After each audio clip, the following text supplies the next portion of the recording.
ഉത്തരേന്ത്യയിലെ ആയാറാം ഗയാറാം രാഷ്ട്രീയമൊക്കെ നിരവധി തവണ നമ്മൾ കണ്ടതാണ്. പല ഗോവ, ഛത്തീസ്ഗഡ് പോലെയുള്ള സംസ്ഥാനങ്ങളിൽ വിജയിച്ച സ്ഥാനാർത്ഥികളെ പണം കൊടുത്ത് ബി ചാക്കിലാക്കുന്നതും നമ്മൾ കണ്ടതാണ്. ഇത്തരത്തിൽ നിരവധിയായ കുതിരക്കച്ചവടത്തിന്റെ വാർത്തകൾ ഉത്തരേന്ത്യയിലെ പല സംസ്ഥാനങ്ങളിൽ നിന്നും നമ്മൾ വായിക്കാറുണ്ട്, നമ്മൾ അതിനെ വിമർശിക്കാറുണ്ട്. ഇത്തരത്തിൽ ഓപ്പറേഷൻ ലോട്ടസ് പോലെയുള്ള പദ്ധതികളെ ബി ആവിഷ്കരിച്ച് ഭരണത്തിന്റെ സ്വാധീനം ഉപയോഗിച്ച് നടപ്പിലാക്കുന്ന കുതിരക്കച്ചവടങ്ങളെ ഓപ്പറേഷൻ ലോട്ടസ് എന്ന ഓമനപ്പേരിട്ട് മാധ്യമങ്ങൾ താരാട്ടുപാടി വിളിക്കുമ്പോൾ അതിനെയും നമ്മൾ വിമർശിക്കാറുണ്ട്. അത്തരത്തിൽ ഒരു കുതിരക്കച്ചവടമാണ് കേരളത്തിൽ നടന്നത്. കേട്ടാൽ നമ്മൾ ഞെട്ടും. വടക്കാഞ്ചേരി ബ്ലോക്ക് പഞ്ചായത്ത് ഭരണം പിടിക്കാൻ 50 ലക്ഷം രൂപ ലീഗ് സ്ഥാനാർത്ഥിക്ക് നൽകിയെന്നാണ്, അല്ലെങ്കിൽ ലീഗിന്റെ ബാനറിൽ ജയിച്ച, ലീഗ് സ്വതന്ത്രനായി ജയിച്ച ജനപ്രതിനിധിക്ക് നൽകിയെന്ന് പറയുമ്പോൾ ഞെട്ടിക്കുന്ന ഒരു വാർത്തയാണ് പുറത്തു വരുന്നത്. ഇത്തരത്തിൽ ഒരു ബ്ലോക്ക് പഞ്ചായത്ത് ഭരണം പിടിക്കാൻ 50 ലക്ഷം രൂപ CPM നൽകണമെങ്കിൽ എത്രത്തോളം ലാഭമായിരിക്കും ഈ കച്ചവടത്തിൽ എന്ന് നമുക്ക് ഊഹിക്കണം. അദ്ദേഹത്തിന് ആ ലീഗ് സ്വതന്ത്ര സ്ഥാനാർത്ഥിയായി ജയിച്ച ജാഫർ എന്ന് പറയുന്ന വ്യക്തിക്ക് ലീഗ് സ്വതന്ത്രന് അവർ ഓഫർ ചെയ്ത്, CPM ഓഫർ ചെയ്ത് ഒന്നുകിൽ ബ്ലോക്ക് പഞ്ചായത്ത് പ്രസിഡന്റ് സ്ഥാനം അല്ലെങ്കിൽ 50 ലക്ഷം രൂപ. ഈ 50 ലക്ഷം രൂപ വാങ്ങി ലൈഫ് സെറ്റിലാക്കാൻ ജാഫർ തയ്യാറായപ്പോൾ തനിക്ക് വോട്ട് ചെയ്ത, തന്റെ ചിഹ്നത്തിൽ വോട്ട് ചെയ്ത ജനങ്ങളെ കഴുതകളാക്കുന്ന നിലപാട് ജാഫർ സ്വീകരിച്ചെങ്കിൽ ജാഫറിന്റെ മുഖത്ത് കുറ്റിച്ചൂല് കൊണ്ട് അടിക്കണമെന്ന കാര്യത്തിൽ തർക്കമില്ല. അതുമാത്രമല്ല, ജാഫറിനെ പർച്ചേസ് ചെയ്യാൻ CPMന് 50 ലക്ഷം എവിടെ നിന്ന് കിട്ടി? 50 ലക്ഷത്തിന് രൂപയ്ക്ക് ഒരു കച്ചവടം നടത്തിയിട്ടുണ്ടെങ്കിൽ 5 കോടി രൂപ അതിൽ നിന്ന് ലാഭം കണ്ടെത്താൻ CPMന് കഴിയുമെന്ന കാര്യത്തിലും തർക്കമില്ല. വടക്കാഞ്ചേരി ബ്ലോക്ക് പഞ്ചായത്ത് ഭരണം അഴിമതിയുടെ കൂത്തരങ്ങാക്കി മാറ്റാനാണോ CPMന്റെ ശ്രമം? ജാഫറിന് നൽകാൻ 50 ലക്ഷം രൂപ CPM എവിടെ നിന്ന് കിട്ടി? ഈ ചോദ്യങ്ങൾ വളരെ പ്രസക്തമാണ്. കേരളത്തിലെ ജനങ്ങൾ ചോദിക്കേണ്ട ചോദ്യം തന്നെയാണ് ഞങ്ങൾ ഉന്നയിക്കുന്നത്. വിശദമായി പരിശോധിക്കാം. PS സൗവർണികയാണ് കൂടെയുള്ളത്.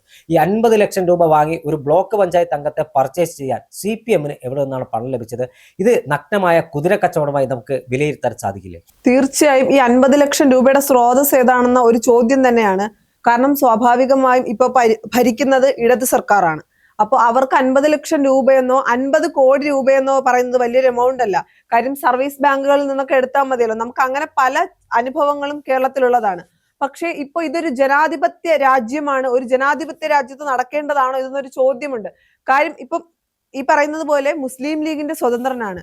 ഈ ജനങ്ങൾ ഒരു വ്യക്തിക്ക് വ്യക്തിപ്രഭാവത്തിന്റെ പേരിൽ മാത്രമായിരിക്കില്ലല്ലോ വോട്ട് നൽകുന്നത്.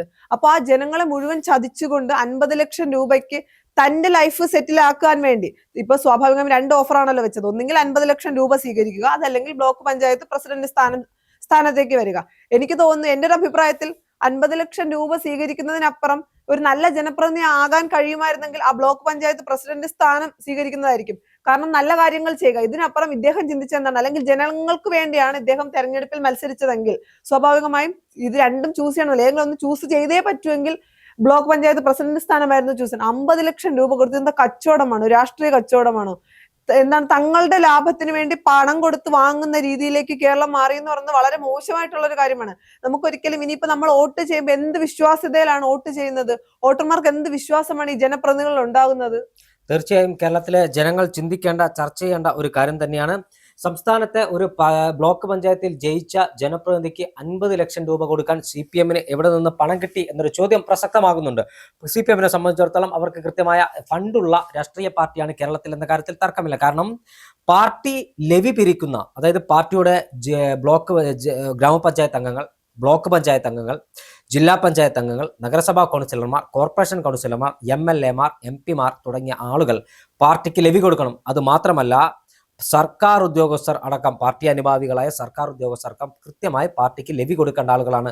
സർവീസ് സഹകരണ ബാങ്കിലെ ജീവനക്കാർ പാർട്ടിക്ക് ലെവി കൊടുക്കണം. അതുകൊണ്ട് പാർട്ടിക്ക് കൃത്യമായ ഫണ്ട് ഉണ്ട് എന്ന കാര്യത്തിൽ ഒരു തർക്കവുമില്ല. അപ്പൊ ഒരു ചോദ്യം ഉണ്ടല്ലോ, ഇത് പാർട്ടിയുടെ വെറും ഫണ്ടിൽ നിന്നായിരിക്കും 50 ലക്ഷം രൂപ? പക്ഷേ അവിടെ ചോദ്യം വരുന്നത്, ഈ 50 ലക്ഷം രൂപ കൊടുത്തൊരു ജനപ്രതിനിധിയെ പർച്ചേസ് ചെയ്യാൻ, ആ വാക്ക് തന്നെ ഉപയോഗിക്കുന്ന, പർച്ചേസ് ചെയ്യാൻ, കുതിര കച്ചവടം നടത്താൻ CPMന് നാണമില്ലേ എന്നൊരു ചോദ്യമാണ് ഉയരുന്ന ചോദ്യം. CPM അതിന്റെ പാർട്ടി ഫണ്ടിൽ നിന്ന് 50 ലക്ഷം കൊടുത്തു എന്ന് തന്നെ കരുതുക.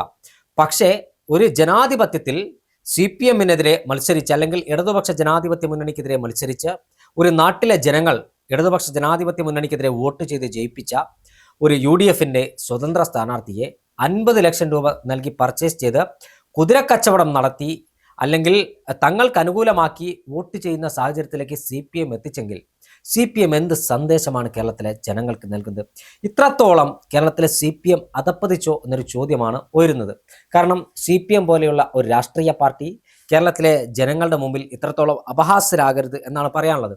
ഉത്തരേന്ത്യയിൽ അടക്കം ഓപ്പറേഷൻ ലോട്ടസ് എന്ന് പറഞ്ഞ BJP ഇത്തരം കുതിരക്കച്ചവടങ്ങൾ നടത്താറുണ്ട്. അതായത് നിയമസഭാ തെരഞ്ഞെടുപ്പിൽ തങ്ങൾക്ക് ഭൂരിപക്ഷം കിട്ടിയില്ലെങ്കിൽ ഇത്തരം ഓപ്പറേഷൻ ലോട്ടസിലൂടെ എതിർ രാഷ്ട്രീയ പാർട്ടിയിൽ ജയിക്കുന്ന ആളുകളെ പണം കൊടുത്ത് പർച്ചേസ് ചെയ്യുന്ന രീതി നമ്മൾ കണ്ടതാണ്. അല്ല, BJPയുടെ പല ഇലക്ഷൻ ടെക്നിക്കും ആണല്ലോ ഇപ്പൊ കേരളത്തിൽ LDF അല്ലെങ്കിൽ CPM ഉപയോഗിച്ചുകൊണ്ടിരിക്കുന്നത്. തീർച്ചയായും. പക്ഷേ ഇതിന് നിന്നുകൊടുത്ത ഈ ജനപ്രതിനിധിയെ 50 ലക്ഷം, അത് നേരത്തെ ഓപ്പറേഷൻ ലോട്ടസിലുള്ള കോൺഗ്രസിന്റെ MLA-മാരെ വിലക്ക് വാങ്ങിയപ്പോഴും ഇപ്പോൾ CPM ഇത്തരം ഒരു മുസ്ലിം ലീഗ് സ്വതന്ത്രനെ വിലക്ക് വാങ്ങിയപ്പോഴും പറയാനുള്ളത്, ഇത്തരത്തിൽ പണം വാങ്ങി തങ്ങൾക്ക് വോട്ട് ചെയ്ത ജനങ്ങളെ വഞ്ചിക്കുന്നവരാരായാലും അവരുടെ മുഖത്തടിക്കാൻ ജനങ്ങൾ തയ്യാറാകണം. കാരണം ഇത്തരത്തിൽ CPM-നെതിരെ വോട്ട് ചെയ്ത ആളുകളാണ് ഈ മുസ്ലിം ലീഗ് സ്വതന്ത്രനെ ജയിപ്പിച്ചത്.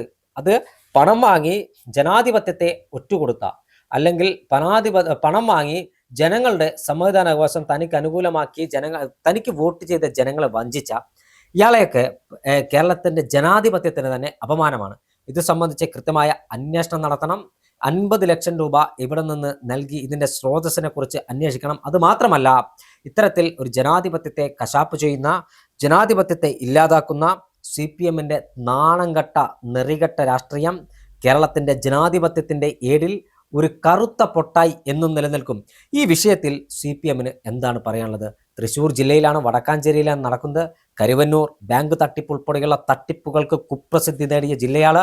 CPM-ന്റെ നേതാക്കന്മാർ ഈ കേസിനകത്ത് ജയിലിൽ കിടന്നാണ്. അതുകൊണ്ട് ഒരു ബ്ലോക്ക് പഞ്ചായത്ത് ഭരണം പിടിക്കാൻ 50 ലക്ഷം രൂപ CPM നൽകിയെന്ന് പറയുമ്പോൾ ഇത് ഗൗരവകരമായി ചിന്തിക്കേണ്ട കാര്യമാണ്. മറ്റൊരു കാര്യം പോലെയല്ല. ഒരു സംസ്ഥാനത്തിന്റെ ഭരണം പിടിക്കാൻ 50 ലക്ഷം രൂപ നൽകിയെന്ന് പറഞ്ഞാൽ അത് ഒരു സംസ്ഥാനത്തിന്റെ ഭരണം പിടിക്കാനാണ്, അല്ലെങ്കിൽ ഒരു MLA-യുടെ കുറവ് കൊണ്ട് ഭരണം നഷ്ടപ്പെട്ടു പോയെങ്കിൽ ആ ഭരണം നിലനിർത്താനാണ്, അല്ലെങ്കിൽ ഭരണം പിടിക്കാനാണ് നമുക്ക് പറയാം. ആ ഒരു സ്വതന്ത്രയാണ് വാങ്ങുന്നതെങ്കിൽ. പക്ഷേ ഇതല്ല, ഇതൊരു ബ്ലോക്ക് പഞ്ചായത്തിന്റെ ഭരണം. ഈ ഒരു ബ്ലോക്ക് പഞ്ചായത്തിന്റെ 50 ലക്ഷം രൂപ നൽകി ഭരണം പിടിക്കാൻ എന്ത് ചേതോ വികാരമാണ് CPM-നെ നയിക്കുന്നത്?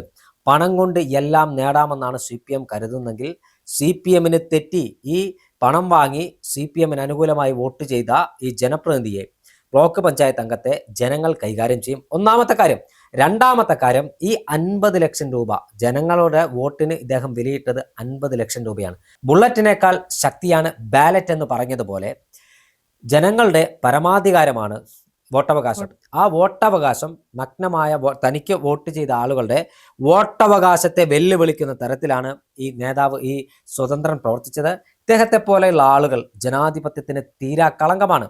ഈ വിഷയത്തിൽ കൃത്യമായ ഒരു അന്വേഷണം നടത്തണം. അത് മാത്രമല്ല, വോട്ട് ചെയ്ത ആ ബ്ലോക്ക് പഞ്ചായത്ത് ഡിവിഷന് കീഴിലുള്ള ആളുകൾ തന്നെ അയാളെ കൈകാര്യം ചെയ്യണം. അതായത് ഒരു വ്യക്തിയെ മർദ്ദിക്കാനുള്ള ആഹ്വാനമല്ല, ജനാധിപത്യത്തെ വെല്ലുവിളിച്ച, ജനാധിപത്യത്തെ അട്ടിമറിച്ച ഒരു വ്യക്തി, അദ്ദേഹം ബ്ലോക്ക് പഞ്ചായത്ത് മെമ്പർ സ്ഥാനം രാജിവെക്കാൻ തയ്യാറാകണം.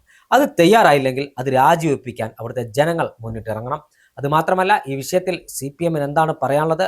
മുരളീധരനെ പോലെയുള്ള കോൺഗ്രസിന്റെ നേതാക്കന്മാർ പ്രതികരണവുമായി രംഗത്ത് വന്നു കഴിഞ്ഞു. പരസ്യമായ കുതിരക്കച്ചവടവും കോഴയുമാണ് അവിടെ നടന്നിരിക്കുന്നത്. ഈ കോഴയിൽ കൃത്യമായ അന്വേഷണം വേണം. ഇത്തരത്തിൽ ഒരു ബ്ലോക്ക് പഞ്ചായത്ത് ഭരണം ലഭിക്കാൻ 50 ലക്ഷം രൂപ വാരിയെറിഞ്ഞ CPM ഈ വിഷയത്തിൽ മറുപടി പറയണം. CPM സംസ്ഥാന സെക്രട്ടറി MV ഗോവിന്ദനും മുഖ്യമന്ത്രി പിണറായി വിജയനും ഈ വിഷയത്തിൽ മറുപടി പറയണം. ഇത്തരത്തിലുള്ള കുതിരക്കച്ചവടങ്ങൾക്ക് പ്രോത്സാഹനം നൽകുന്ന CPM എന്ന് പറയുന്ന രാഷ്ട്രീയ പാർട്ടി കേരളത്തിന്റെ ജനാധിപത്യത്തിന് തന്നെ അപമാനകരമായി മാറുകയാണ്.